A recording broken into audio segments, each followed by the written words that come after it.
A house built here by James Rudd, pioneer ferry operator, was replaced by a house built by David Robinson, whose son-in-law William H. Cherry improved and enlarged it.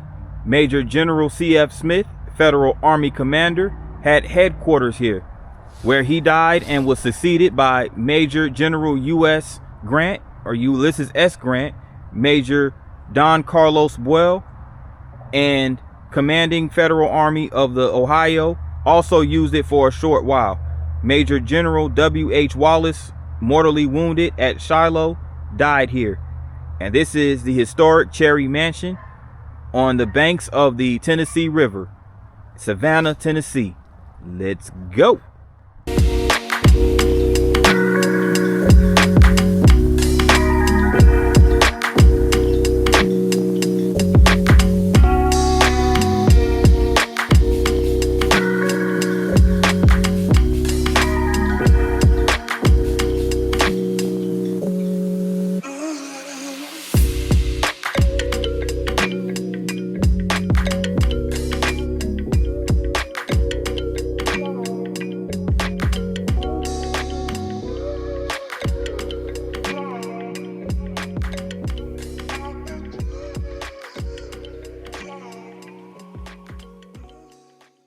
What's up, everyone? This is P9 with another vlog. And once again, Happy New Year. We in 2026. Time to get another vlog kicked off. But I am here in the city of Savannah, Tennessee. Now, Savannah, Tennessee is the seat of Hardin County with a population of 7,200 residents located east of the Tennessee River. Now, Savannah was originally named Rudd's Ferry after James Rudd, who was an early settler. And the city was named after Savannah, Georgia, who was the hometown of Rudd's wife, Elizabeth. So that's where Savannah, Tennessee got its name from the much older city of Savannah, Georgia. So we stand right out here of Sela Coffee, a local establishment right here, Savannah, Tennessee, established 2016. Right across from the Courier, which is the local newspaper right here in the town. Got the porch right over here. We're on Main Street, downtown Savannah.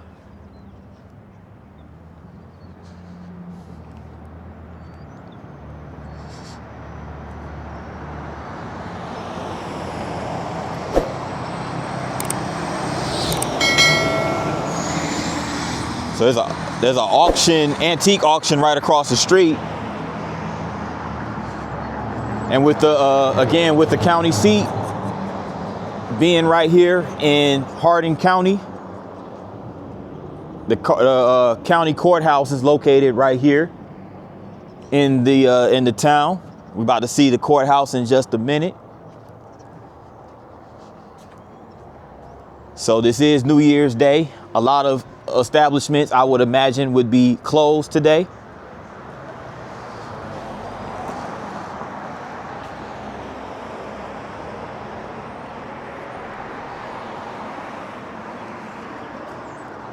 Grisham's. I have a clothing store right here called Grisham's, locally owned spot.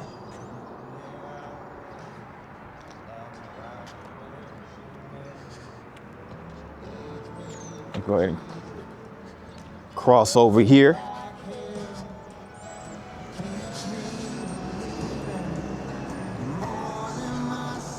It's a little after 10 o'clock and nothing's open, so I presume with it being New Year's Day, it's probably not going to be anything going on. I pretty much should be in a ghost town. But it goes Grisham's from across the street over here. They also have this ice cream and candy parlor called Savannah Sweets. You get the banana split, floats, ice cream malts.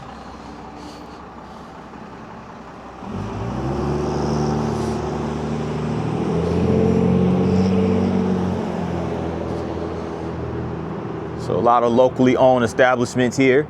Merle Norman, Livingston Jewelry Store.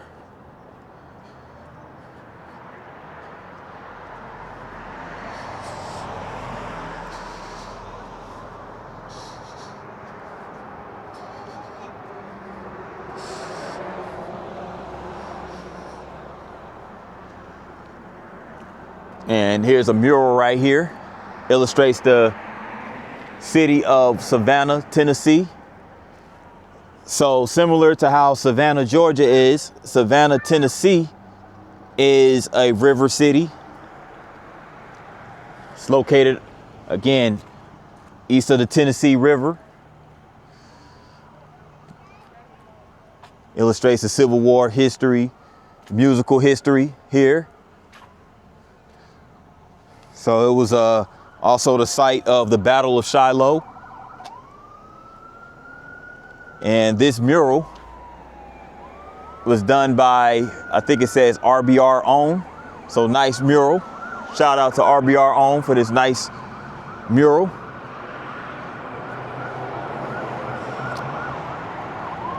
I'm here on the town square of Savannah, Tennessee, around the county courthouse.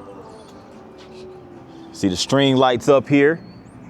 Still got the Christmas tree up here. Christmas decoration.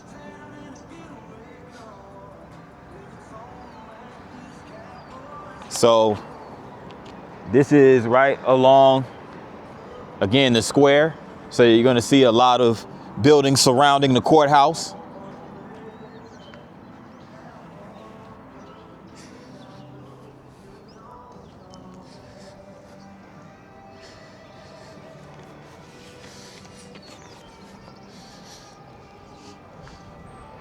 We have this building right here on the square.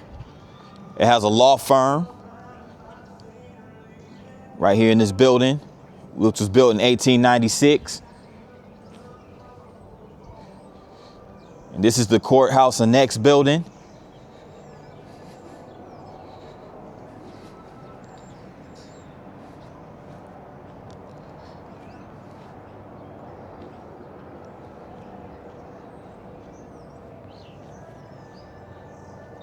And here is the Savannah, Tennessee Theater, which sits by the courthouse.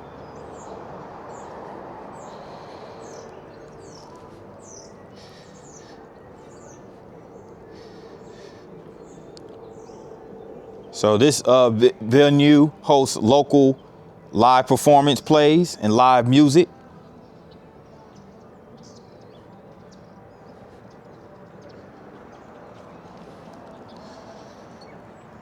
And here comes the side of the county courthouse for Hardin County.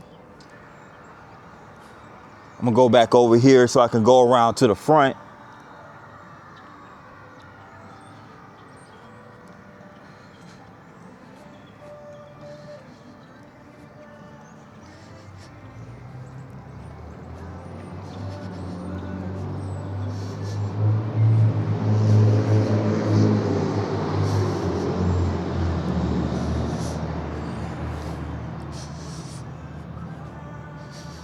That is gazebo over here with the sleigh. Gifts on the back. It says right here, in love and memory of Nathaniel Sparks. R.I.P. to Nathaniel.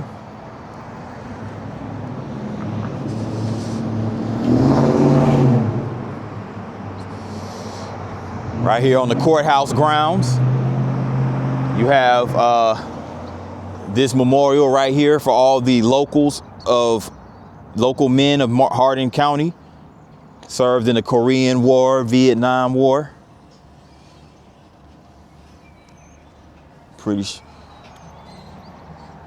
So it's a long list of veterans who served in World War II.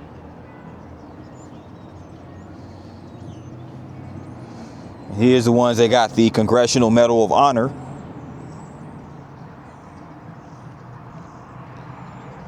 And this was sponsored by the Harrison Hosea chapter number 54 of this Disabled American Vets. So shout out to the veterans, military vets.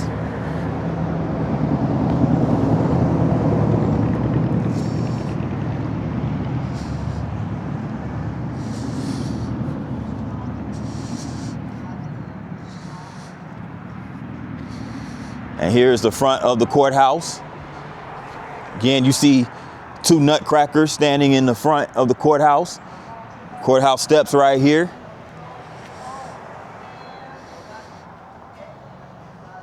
And here's a historical marker for Joseph Hardin. Colonel Hardin was born in Virginia but moved to North Carolina in 1772. During the Revolutionary War, he fought at Kings Mountain and elsewhere in the South. He was Speaker of the House of the State of Franklin in 1785 and a member of the Territorial Assembly in 1794. After the war, he received a 3,000-acre land grant located within the present boundaries of Hardin County, and family members and friends settled on it in 1816.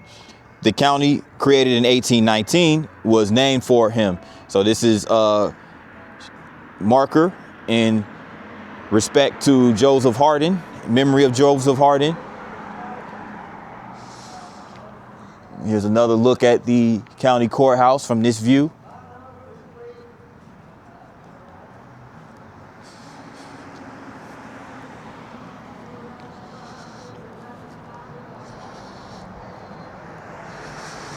And here's another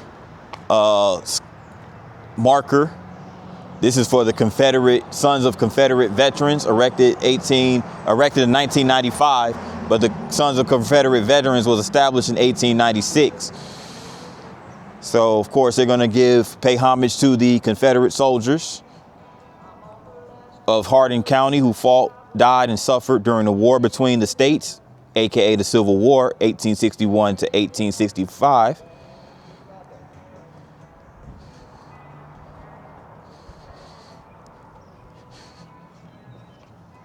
And as commonly as you've seen in my vlogs, in Tennessee, you have what's called the Tennessee Music Pathway, is a marker for local Howard Cedric Rainwater Watts. Bass player, comedian, and harmony vocalist Howard Watts worked at Cedric Rainwater and played in 3 seminal country bands. Those bands include Bill Monroe's Bluegrass Boys, Flat and Scruggs' Foggy Mountain Boys, and Hank Williams' Drifting Cowboys. He played on the first ever bluegrass sessions with Monroe, then on Flat and Scruggs' four sessions, and subsequently on some of Williams' classic records.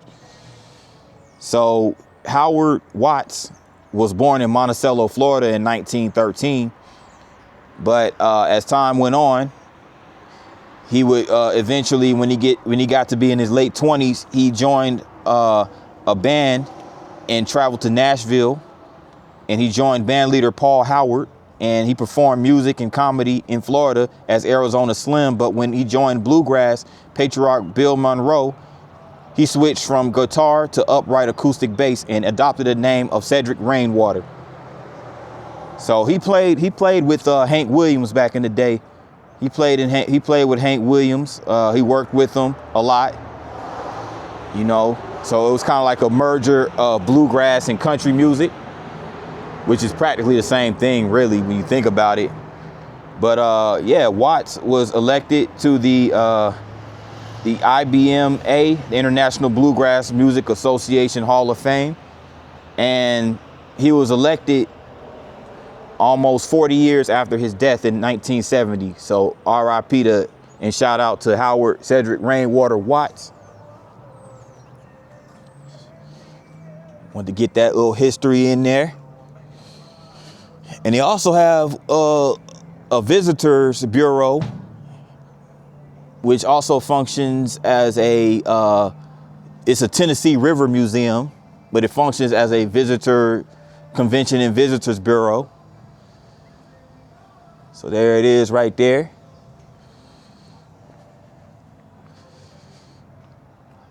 And they have maps right here of Savannah, Tennessee. One in English and one in Espanol.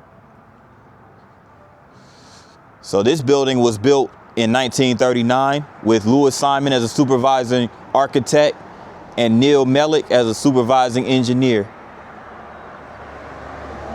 They even have a North Carolina flag right there. It's interesting. They have the North Carolina and Tennessee flag. Tennessee flag is a little balled up right now, but Of course, the American flag.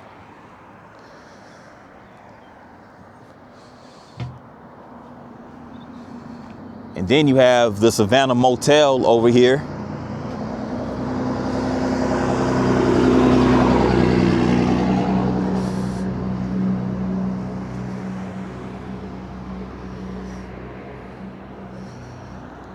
And some old historical houses over here.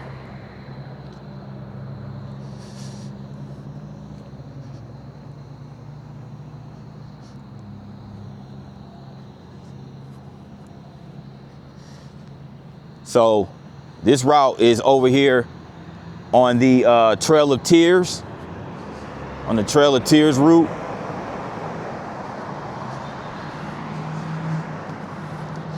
I thought this was a church, but this is actually what's called, well, I guess it can be technically a church. It's called a refugee.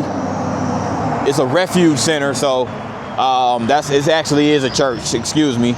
It was a church called the Jabbok or the Jabbok Refuge Center. So you could come over here and receive an abundance of blessings. It has a scripture right here. Senior Pastor Edward Perry. And the scripture right here says, a place of total surrenderance crossing over to the flow of God's blessings. And that's Genesis chapter 32, verses 22 through 32. So, yeah, they have a little church right here. It's called the Jabbok Refuge Center. Hopefully I'm pronouncing that correctly.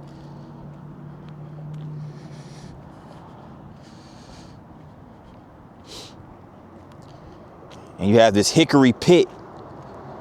Guess it's like a barbecue spot over here.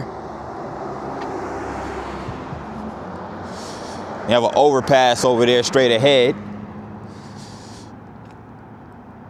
Oil company and a market and deli. So a couple gas stations over here down at the end of Main Street.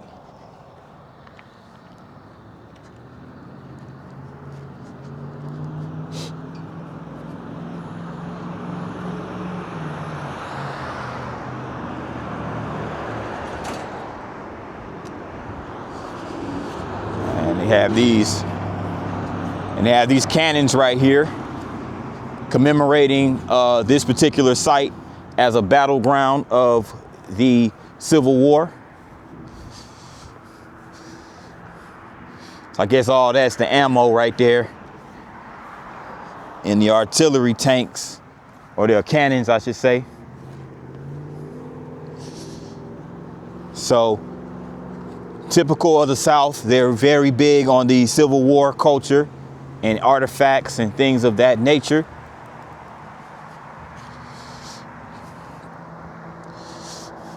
Some pediatric dental care right here.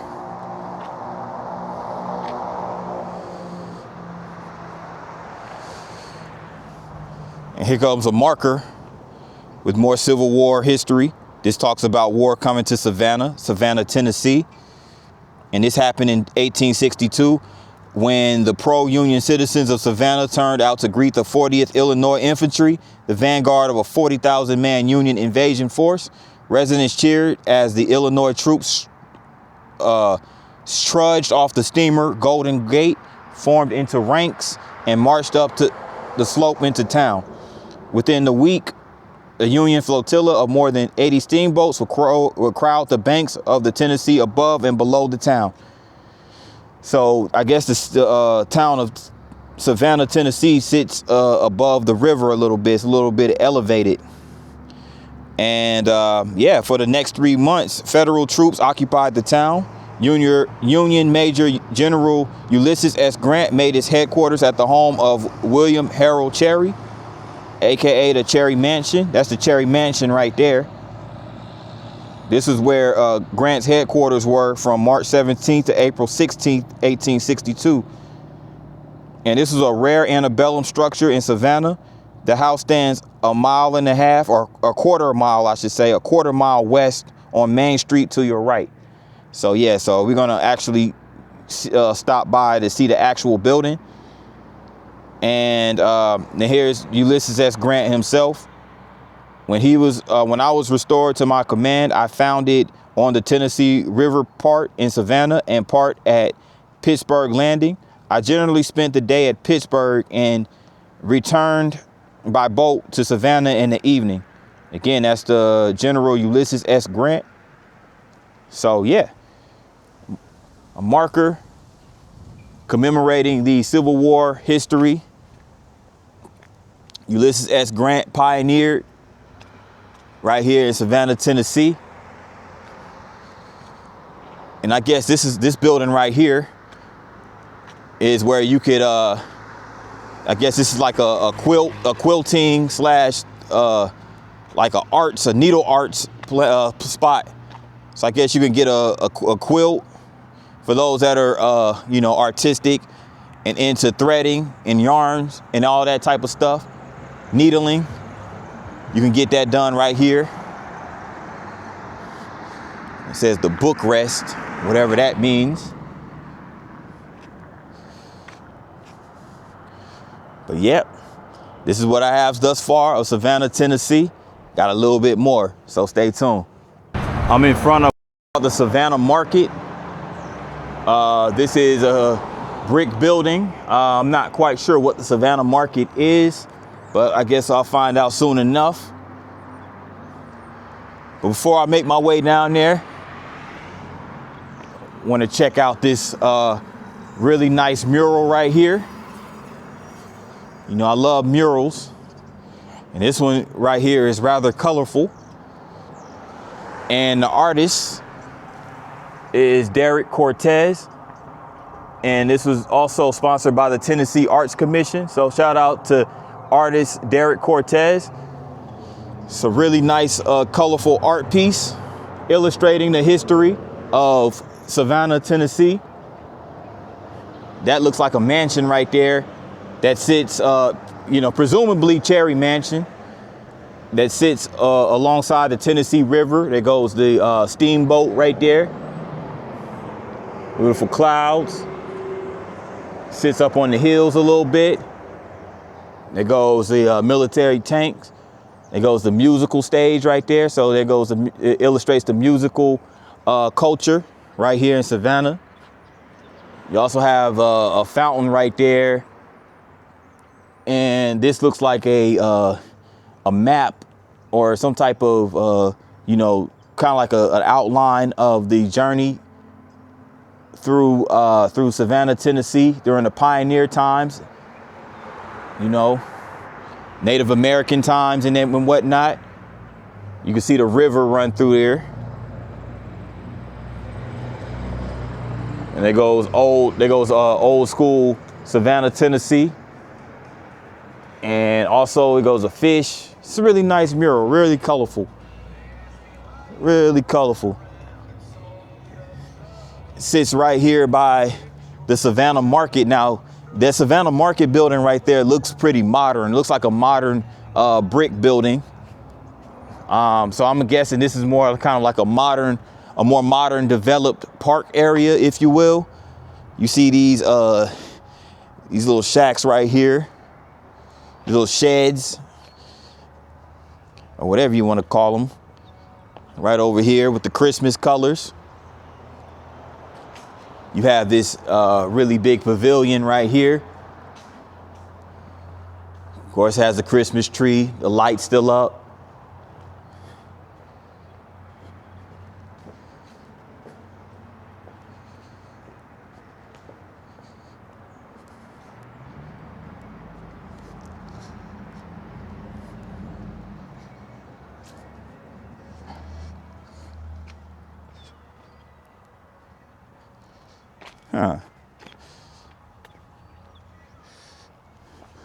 So judging by this pavilion, gazebo, if you will, this shelter right over there, I'm guessing this is where they have their farmers market, because it did say Savannah Market on the front of that building on Main Street. So I'm go out on a limb and say this is where they have the farmers market right here in the town. You know, have a nice seating area, has shade for those hot Tennessee summers. Right now, we're still in the winter time, so not a whole lot of need for the shade. But nevertheless, this is Savannah Market, downtown Savannah, Tennessee. So it's time to check out more of the city. I'm over here outside the Cherry Mansion near the banks of the the Tennessee River in Savannah, Tennessee. And here's a marker that talks about Ulysses S. Grant's time at the Cherry Mansion. And this was his headquarters during the Civil War, 1862. Now, this is the house of Unionist William H. Cherry and his wife, Annie Irwin Cherry. In March 1862, Union General Charles F. Smith, who died here April 25th, made it his headquarters.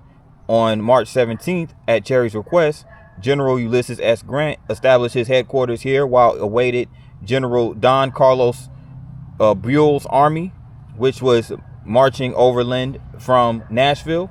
Grant's army was camped 2 miles upriver at Crump's Landing and 7 miles upriver at Pittsburgh Landing. At dawn on April 6, Confederate General Albert Sidney Johnston suddenly attacked at Pittsburgh Landing. Annie Cherry later recalled Grant's reaction to the sounds of the battle rumbling down the valley. He at my breakfast table when he heard the report of a cannon. So here is the event, or here are the events that unfolded during Ulysses S. Grant's time at the steamboat landing here in Savannah, Tennessee. Now, this is an image from between 1887 1888. This is a steamboat landing, Savannah, Tennessee, with Cherry Mansion right here at the right above the steamboat. So once again, a major form of transport with the steamboats and the river. And you have Annie Irwin right here on the right with her daughter Mary Cornelia Cherry on the left. And this image is courtesy of the Hardin County Historical Society. And this image is of General Ulysses S. Grant, courtesy of the Library of Congress. So yeah, you know, basically this is just commemorating the time Ulysses S. Grant had here. You know, he was very, very much in tune with, you know, his strategy and his battle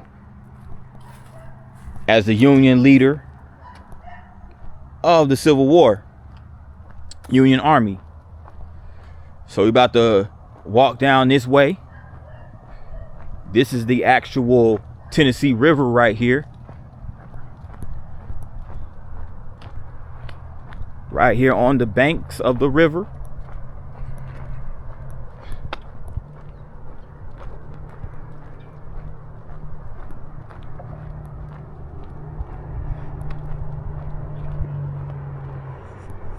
Here's the rear of the Cherry Mansion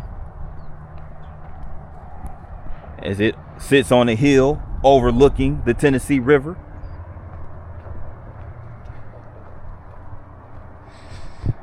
And here's even more information about the Cherry Mansion. It was built by slaves with bricks made from riverbank clay. The Cherry Mansion is the oldest home in Savannah. And when the Federal Army arrived here in March 1862, William Harold Cherry, a strong Union sympathizer, offered his home to Federal officers. And for the next month, the house served as the headquarters of Major General Ulysses S. Grant. So this pretty much states the same thing that the previous marker stated about Grant's experience as the, you know, in the head of the headquarters of the Union Army right there at Cherry Mansion. And this is Union General William H. L. Wallace. And he basically had pretty much a horrible wound he sustained on his head during the Battle of Shiloh. That's him on the left. And here's and I believe that on the right is Ann Wallace, his wife. And he suffered so much. It's a quote from Ann Wallace. He suffered so much, my darling knew that he was going. He pressed my head to his breast long and fondly, then waved me away and said, "We meet in heaven." So wow. So yeah, so Wallace, ultimately that wound to his head was ultimately proved fatal, and he died right there, in his wife's arms. So that's a really tragic story. Again, he was a Union general who led the Union in the Battle of Shiloh. And this is a historic crossing. Savannah stands at the junction of two major travel corridors, the North-South Tennessee River and the East-West Road to Memphis. Savannah's secure high ground and deep water made it an important port. For decades, pioneers and area farmers found the water route faster and more economical than land travel. The road leading to the landing is still visible along the stone wall to your right. Now, I don't see a stone wall to my right, but I see where they're coming from, And James Rudd operated the first ferry here in 1815. Over the next 40 years, thousands of westward immigrants and local travelers crossed the Tennessee River at Savannah. In 1838, more than 600 Cherokees crossed here during the forced relocation of the Cherokee Nation to the Indian Territory, now known as Oklahoma. And the routes they use here are collectively known as the Nunahai Dunadlo Hului, and that's translated to trail where they cried. So that's the Cherokee language for trail where they cried. And here's a Trail of Tears map. There goes Savannah, Tennessee right there. And this is the Trail of Tears National Historic Trail. It led all the way from Chattanooga, Savannah, Memphis, Little Rock, Arkansas, Fort Smith, Arkansas, ultimately into Oklahoma. And they had another trail that went from Nashville through Missouri, through parts of Kentucky, Missouri, all the way into Tahlequah, Oklahoma. So, yeah, this is an image of the ferry at Savannah in 1900, and it was operated by Alec Haley, who was the grandfather of author Alex Haley, the author of Roots. Y'all know the Roots miniseries, Kunta Kinte, Kizzy, and all of them. Yeah. The Cherry Mansion stands in the background. Alec Haley's wife, Queen, the subject of a book by her grandson, is buried in Savannah. In the Bell Party, one group of Cherokees trudging overland to Indian Territory crossed here in 1838. Other Cherokees traveled on rivers, including the Tennessee. As many as 8,000 Cherokees may have perished during this Trail of Tears. So a very tragic moment in history, right here in Tennessee. And this is just more information in regards to the role of the steamboats, especially during the Civil War. Union steamboats fought Tennessee River currents to carry an invading army deep into the Confederacy. At the height of the Union occupation, transports and gunboats 4 and 5 deep lined both sides of the river in front of you. Men transported on these ships would fight the Battle of Shiloh and later capture the Confederate rail center at Corinth, Mississippi. So here's some images of, here's the gunboats right here at the bottom. And there's the wooden gunboats right there at the top. So, basically by the war's end, only chimneys marked the site of some of this valley's oldest settlements. Savannah suffered little damage, likely because of its numerous Union sympathizers.